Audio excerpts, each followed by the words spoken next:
அன்போட பிஹேவியரெலாம் பார்த்துட்டு கண்மணி ரொம்ப ஷாக் ஆகியிருக்காங்க. கண்மணியால் தாங்கிக்க முடியல. என்ன நடந்திருக்கும்? ஏன் அன்பு என்கிட்ட ஏதோ ஒரு விஷயத்த மறைக்கிறாரு? யார் கூட அவர் பேசுகிறாரு? என்னவா இருக்கும் அப்படின்னு சொல்லிட்டு ஒரே கவலையாயிடுறாங்க. உடனே கார்த்திக்கிட்ட இந்த பற்றி விஷயத்த கேட்கலாம் அப்படின்னு சொல்லிட்டு இந்த மாதிரி அவரோட விஷயத்தில் ஏதோ மாற்றம் தெரியுது, அது என்னன்னே தெரியல, எனக்கு ரொம்ப கவலையாக இருக்குது அப்படின்னு சொல்லிட்டு இருக்காங்க.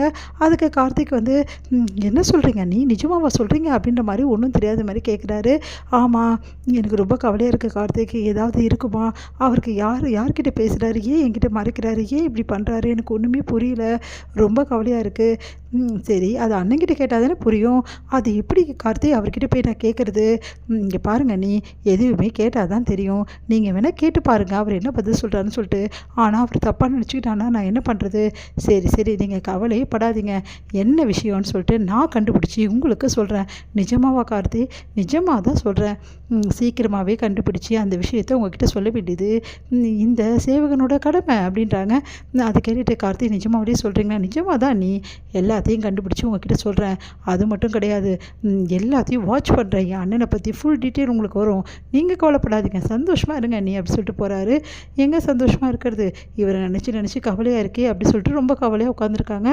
இங்கே என்ன பண்ணுறாரு அன்பு, எப்படியாவது கண்மணிக்கிட்ட எல்லா விஷயத்தையும் சொல்லணும், மனசு திறந்து சொல்லணும், எப்படி பண்ணலாம் அப்படின்னு சொல்லிட்டு நிறைய விஷயங்கள் யோசிச்சு வராரு.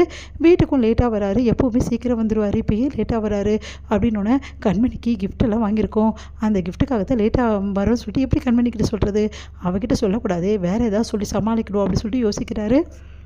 முதல்ல கார்த்தி வராரு. கார்த்தியை பார்த்துட்டு, இங்கே அண்ணன் உங்கள் அண்ணன் இன்னும் லேட்டாக வராரு அப்படின்னு சொல்லிட்டு கேட்டோன்னே, அண்ணன் வெளியெல்லாம் போயிருந்தது கடை தெருவுக்கு, அதான் லேட்டாக வந்துச்சு அப்படின்னு சொல்லிட்டு போயிடுறாரு.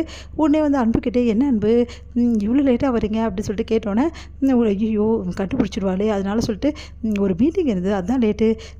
கார்த்தி வெளியே போயிருந்தாருன்னு சொல்கிறாரு. ஆனால் அன்பு மீட்டிங் என்னன்னு சொல்கிறாரு. அப்போ அன்பு என்கிட்ட போய் சொல்கிறாரா?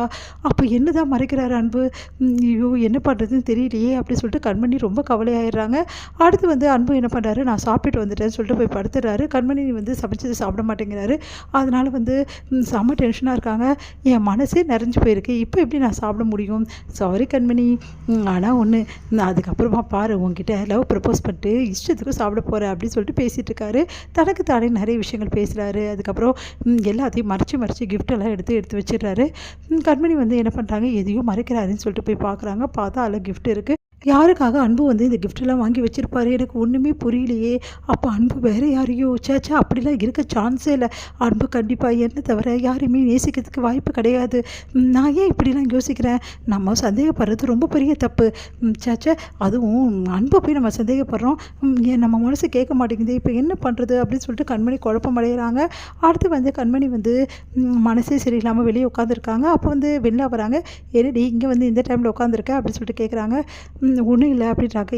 ஏன் ஒரு பாதி இருக்க, என்ன விஷயம் சொல்லிடி அப்படின்னோடனே, நீ அவங்ககிட்ட நான் சொல்ல மாட்டேன் போ அப்படின்றாங்க. ஏன்டி சொல்ல மாட்டேன்? என்னத்தை சொல்கிறதுனே எனக்கு தெரியல வெண்ணிலா.